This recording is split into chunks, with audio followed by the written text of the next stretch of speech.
ইনকেলাব মঞ্চের আহ্বায়ক শরীফ ওসমান হাদির মৃত্যুর ঘোষণা আসার পর একদল হামলাকারী দৈনিক প্রথম আলো ও দ্য ডেইলি স্টারের অফিসে ভাঙচুর করে আগুন দেয়। এতে দুটি অফিসেই অবকাঠামোগত ক্ষতি হয়েছে। শুক্রবার সকালে সরেজমিনে গিয়ে দেখা যায়, ঢাকার কারওয়ান বাজারে অবস্থিত প্রথম আলোর চারতলা ভবনটি পুরোপুরি পুড়িয়ে নেওয়া হয়েছে। কিছু জায়গা থেকে তখনও ধোঁয়া উঠতে দেখা যায়। ফায়ার সার্ভিসের একটি টিমকে ঘটনাস্থলে দেখা গেছে। হামলাকারীদের দেওয়া আগুনে ডেইলি স্টার অফিসের নিচতলা ও দোতলা পুড়ে গেছে। অফিসের ভেতরে ভাঙচুর করে ফেলে রাখা জিনিসপত্র পড়ে থাকতে দেখা গেছে। শুক্রবার সকালে ডেইলি স্টারের সামনে আইনশৃঙ্খলা বাহিনীর সদস্যদের উপস্থিতি দেখা গেছে। এর আগে ওসমান হাদির মৃত্যুর খবর ছড়িয়ে পড়লে রাতভর দেশের বিভিন্ন স্থানে ভবনে ভাঙচুর ও আগুন দেওয়ার ঘটনা ঘটে।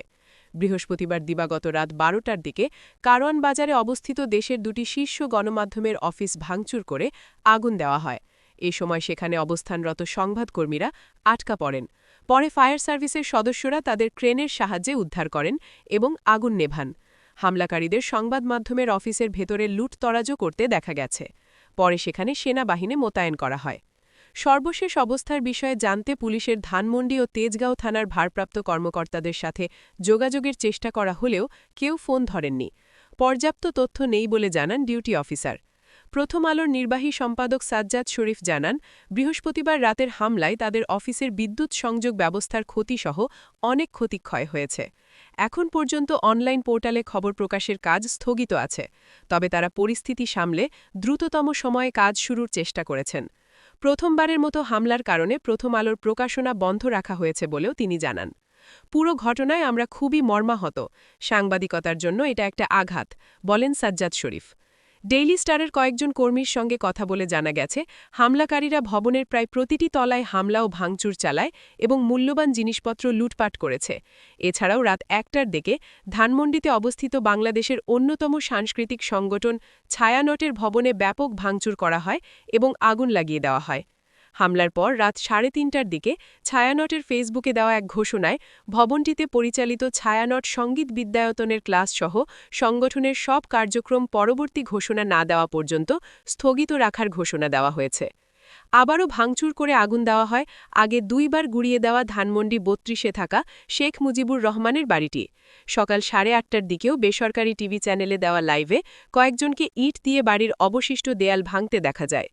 কেবল রাজধানীতেই না, হামলার শিকার হয়েছে চট্টগ্রামের ভারতীয় সহকারী হাইকমিশনারের কার্যালয়ও। কার্যালয়ের সামনে ইনকেলাব মঞ্চের অবস্থান কর্মসূচি শেষ হওয়ার পর কিছু লোক এসে ভবনে ইট পাটকেল নিক্ষেপ করে। পরে পুলিশ কাঁদনা গ্যাস ছুড়লে হামলাকারীরা ইট পাটকেল মারে। পুলিশ তাদের ধাওয়া দিয়ে ধরিয়ে দিলে রাত ২টোর দিকে পরিস্থিতি নিয়ন্ত্রণে আসে। এছাড়াও রাত ১১:৩০টার দিকে চট্টগ্রামের সাবেক মেয়র মহিউদ্দিনের বাসায় আগুন দেওয়া হয়। গুড়িয়ে দেওয়া হয় রাজশাহীতে আওয়ামী লীগের পার্টি অফিস। সারা রাত এসব ঘটনা চলার পর রাত ৪:৩০টার দিকে ইনকেলাব মঞ্চের ফেসবুক পেজ থেকে দেওয়া এক বার্তায় লেখা হয়, ওসমান হাদিকে যারা খুন করেছে তাদের হাতে দেশকে তুলে দিয়েন না। ভাঙচুর আর আগুন সন্ত্রাসের মধ্য দিয়ে তারা মূলত বাংলাদেশকে একটি অকার্যকর রাষ্ট্রে পরিণত করতে চায়।